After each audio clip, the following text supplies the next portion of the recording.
talking about the two-man game between himself and Luka, or between himself and Austin Reeves. That's been absolutely terrific so far too.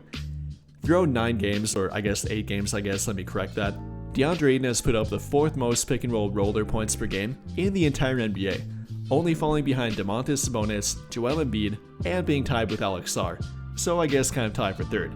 Currently putting up 4.5 points per game out of the pick and roll, shooting 55% on shots they takes out of the pick and roll, working tremendous with Luka Doncic, Austin Reeves, whoever it might be, and a whole lot of it has come not only at the rim, but from the mid-range area too.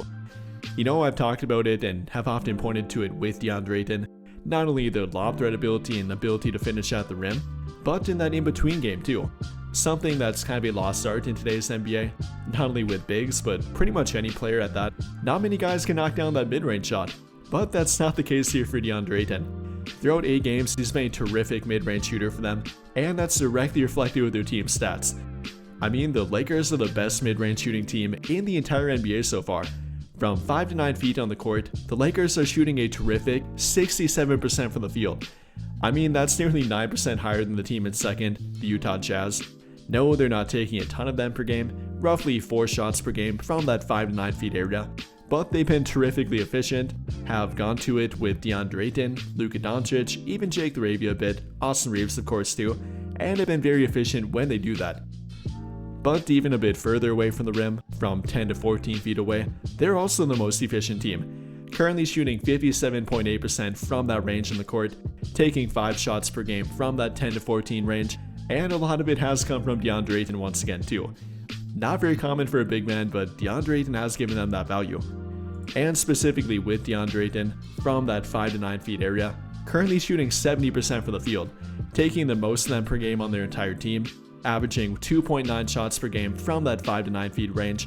then from the 10 to 14 feet away from the rim range, taking 2.3 per game at a 55.6% clip. Absolutely terrific for a big man.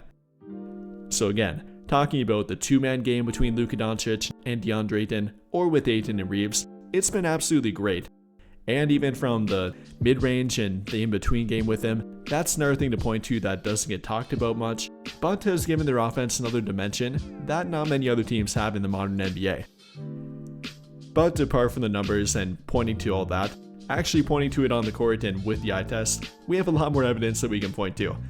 Whether you're talking about the entire season up until this point, or directly with their game last night, we can reflect on that too. I mean, on this play between Luka Doncic and Deandre Ayton during the 4th quarter, after they nearly fouled out Victor Wembanyama, currently sitting on the bench with 5 fouls, they directly took advantage of that too. Here's Ayton, and not to mention his screening ability has gotten a whole lot better, actually setting a very good screen for Luka Doncic, setting it and waiting for Luka to advance a little bit before he immediately dives to the rim. Something else I want to note with Ayton, at one time he wouldn't really set a good screen, even apart from that wouldn't wait to dive to the rim, often would get ahead of the ball handler, and that's not a good thing to do, kind of clogging up the middle and not giving the ball handler a lane to drive to the rim, or to set up the opponent's big man to take them away from the rim for a potential lob, but he's already showing some massive improvement with that, and directly showing it on this play again, waiting for Luka Doncic to not only pick up the drop coverage and make Jeremy Sochan commit, giving Deandre Ayton the lane to dive to the rim, which Luka Doncic finds him perfectly with, giving him the ball with a bounce pass, Ayton getting directly 5 feet away from the rim, and finishing with that nice little floater, which he has done a lot throughout this early portion of the season. And well, I really could bring up clip after clip to show this, whether it's between Deandre Ayton and Luka Doncic, or between Ayton and Reeves, it's worked very well to start the season, and it's clicked a whole lot quicker than many thought it would too. But even apart from the offense and the pick and roll game, and or the mid-range shooting with it, I've maybe been more impressed with Deandre Ayton on defense. You know, that's often been the claim with him, is that he doesn't play defense and isn't very committed to defense very often. At times that's definitely been true with him, but that's not been the case to start this season out. I mean, whether you're talking about the rim protection, again pointing to the blocks per game at 1.3, but more importantly talking to the actual defense and his commitment to doing it and playing it consistently, I've been very impressed. Directly pointing to it last night, during the 4th quarter, Ayton really stepped up, whether it's with Wembanyama on the court or off the court. He played some great defense to them and offered some great rim protection. Here on this play, for example, Jake the Arabia getting picked by Jeremy Sochan, Ayton picking up Stephon Castle after it, not falling into a deep drop coverage, coming up just enough to not let Castle pull up for a mid-range shot. Therefore, he tries to attack Ayton off the dribble, try to get past him and make a shot at the rim, which he appeared to do, but Ayton recovered very well, recovering well enough to block Castle at the rim, emphatically block him off the backboard, likely saving 2 points in a very back and forth game, and at this point a 6-point game, that later came back to help them win, as again they only won by 1 point.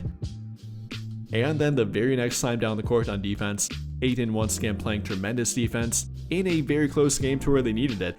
once again having to defend a ball handler, this time being Julian Champagnie, getting the ball and trying to recognize the mismatch, or so he thought the mismatch, attacking Ayton off the dribble, not getting past him as Ayton moves his feet very well, then recovered very well on this play and the previous play. Champagnie trying to shoot over him at the rim, but once again, Ayton emphatically blocks it to save their team a couple of points.